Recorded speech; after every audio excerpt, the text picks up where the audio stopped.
Welcome to my YouTube channel student academy को स्वागत करुच्ची। जो प्रथम थर पर चैनल को विजिट करते चैनल को सब्सक्राइब करना आज ही चैनल को सब्सक्राइब करूँ। ये लाटेस्ट अपडेट आप सर्वप्रथम पाइपर। देखो बर्तमान जो देखा मोदी सरकार तृतीय थर पर सरकार भाव शपथ पाठ ग्रहण कर सहित ओडिशा रे नूतन सरकार भाव बीजेपी सरकार गठन करची जो थी कि 8 पे कमिशन जो चर्चा धरी आसूला 2-3 वर्ष हम जो 8 पे कमिशन लागू करिया नहीं जोरदार प्रयास चलता जहाँकि 7 पे कमिशन बर्तमान चालू रही 8 पे कमिशन जो चालू बहुत थर प्रयास कराइला जहाँकि ये आप देखिपे कि अष्टम वेतन आयोग खूब शीघ्र केबे हम मुझे कहबी ता सहित केते पे स्केल केते रहिबो ये आपनको मु जनइबी।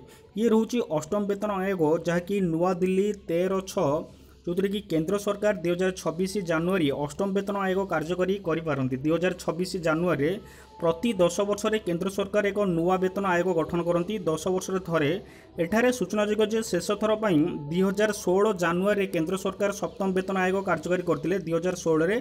तेणुक अष्टम वेतन 2026 जानुआरी 10 वर्ष थरे हम बोली आशा कराऊँगी। एभली परिस्थिति खूब शीघ्र नुआ सरकार एक नूतन वेतन आयोग कार्यकारी करने को योजना करिपारंती। केंद्र सरकार 1 कोटी अधिक सरकारी कर्मचारी एवं पेंशनभोगी रही पाखापाखि हो 1 कोटी अधिक भारत में पेंशनभोगी सहित कर्मचारी अच्छा। यही कर्मचारी माने 8 पे कमिशन आयोग पर अपेक्षा कर जहाँकि 7 पे कमिशन चलुची 8 पे बहुत दिन अपेक्षा कले 10 वर्ष पर चेंज हम। कर्मचारी दरमा वृद्धि संपर्क में अष्टम वेतन आयोग नीति इतिमध्य सरकार को सुपारिश दाखल कर सारी जो देखा जो अष्टम वेतन पर सुपारिश जो अच्छी ताकू दाखल करा सारी कर्मचारी सुपारिश जनवरी 2026 रु अष्टम वेतन आयोग दाखल करा जाई परिवो 2026 जनवरी दाखल करा जिवो। ता सहित तेबे जनवरी 1946 रे देशर प्रथम वेतन आयोग गठन कराइतिला 1946 मसीहा 2016 रे हितला सप्तम वेतन कमिशन 2026 रे अष्टम वेतन आयोग गठन हेले मोट 49 लाख कर्मचारी 68 लाख पेंशन भोग्य दरमा वृद्धि पाई परिवो। वर्तमान जो देखा भारत में 49 लाख कर्मचारी सरकारी कर्मचारी अच्छा सहित 68 लाख पेंशन अच्छा।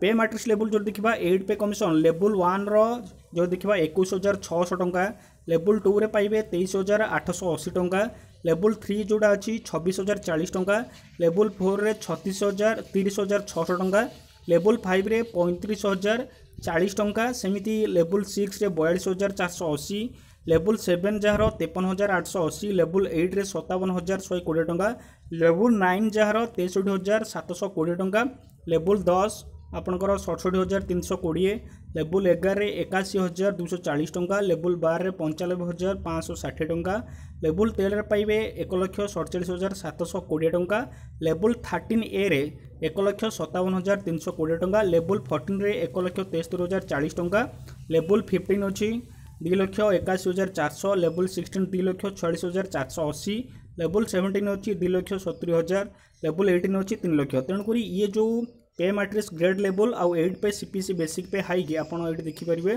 कौ लेवल केते टंका मिलियो सेटा भी आपणकर पूरा कही दिखाई। अष्टम वेतन कमिशन आपणकर 2026 जानुआरी मासरे सुपारिश हम आउ से 2026 जानुआरी ही लागू हम। एतिक थिला इनफॉरमेशन।